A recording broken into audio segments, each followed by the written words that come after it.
To Democrats, I would remind you that we still have the largest majority in decades, and the people expect us to solve problems, not run for the hills.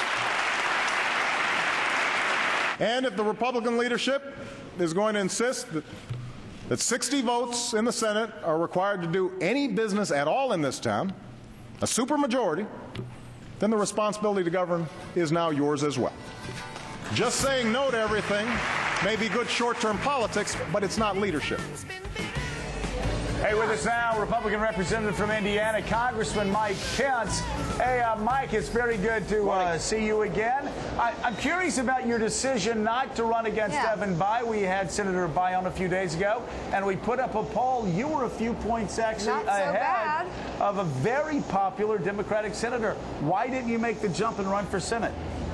Well, let me tell you, it was easily the hardest political decision of my career, Joe. Our family spent a long weekend in really prayerful deliberation, and we ultimately came to the decision. I'll leave it to people like you whether or not we would have been able to succeed in that race. But for us, in my role as chairman of the House Republican Conference, I just believe that my duty was right where I am right now, working with our team to restore a conservative majority to Capitol Hill. I really believe that Republicans will retake the majority in 2010. We're going to make history when we do it, and we're going to begin then in that victory to have the ability to turn back this tide of borrowing and spending and bailouts and takeovers. And so that it was really a choice for me of where could I make the most difference for the things that are most important for me this year. And our family believed that was to stay in the House, stay in the fight, and be a part of a victory for conservative values. Hey, Mike, let me ask you this question.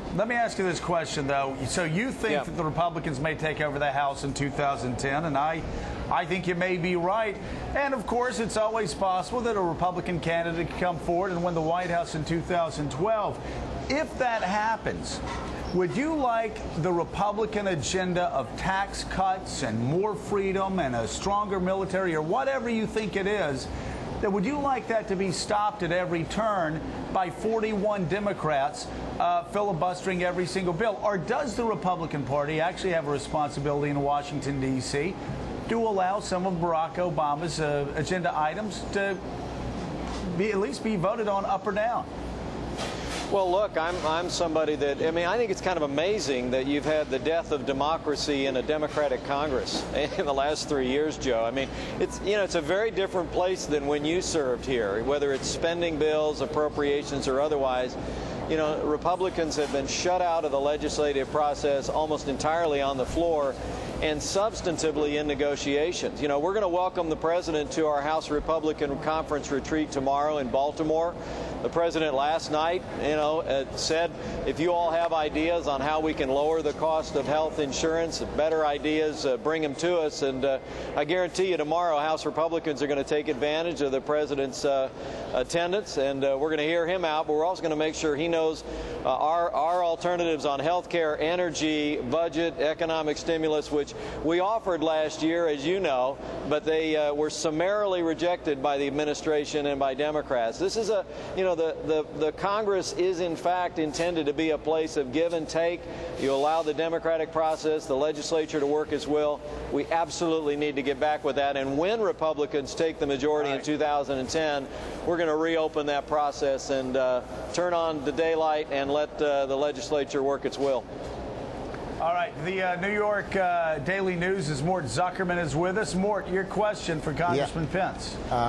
Congressman, the president said he wants to have another jobs program, and if you are talking about the need for him to reach across the aisle, what kind of things would you like to see in that jobs bill that would involve Republican support for it? Well, let me say, Mort, when you look at the Republican alternative to the economic stimulus last year, our proposal was about $350 billion in fast-acting tax relief that would have cost, by definition, half as much as the stimulus bill, and using their economic models, it would have created twice as many jobs. The disappointing thing about last night to many of us on the Republican side of the aisle was you know, we were asking where was the pivot. We were told over and over the administration was going to pivot to jobs, pivot to fiscal discipline. And while there was a nod to that, all we heard in the president's call for a new jobs bill, his defense of the failed economic stimulus bill of last year, was just more of the same old, same old. And we just need new ideas, across the board tax relief that takes effect now, fiscal discipline that takes effect now. That's what will get the economy moving. Hey, Congressman, Mike Barnacle here. Last night, I'm sure the people in Indiana are no different than people in Massachusetts and Oregon. They constantly hear people constantly complain about the sluggishness, the pace of Congress. Nothing ever gets done. These people don't work together.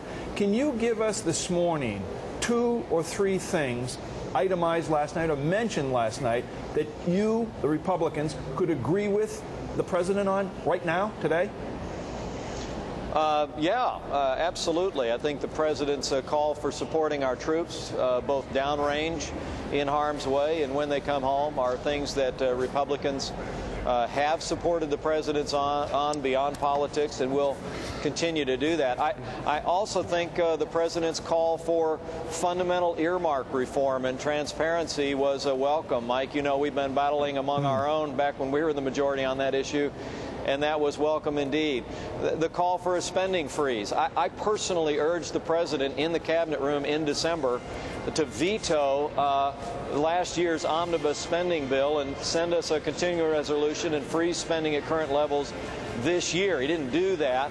We welcome the call for a spending freeze, but you know, it's frustrating to hear the president say, here's all this new spending we're going to do. We're going to do health care. We want our energy climate change bill. And starting in 2011, we're going to have a spending freeze. That had to be frustrating to millions of Americans. But we still welcome the call for fiscal discipline, and we'll work in good faith. All right. Congressman Mike Pence, live from the Capitol for us. Thanks so much for being with us. We appreciate it. You bet. Thank you all. All right. That's Mike Pence. When we come back, Jay Leno sits down to talk with Oprah. But as he talks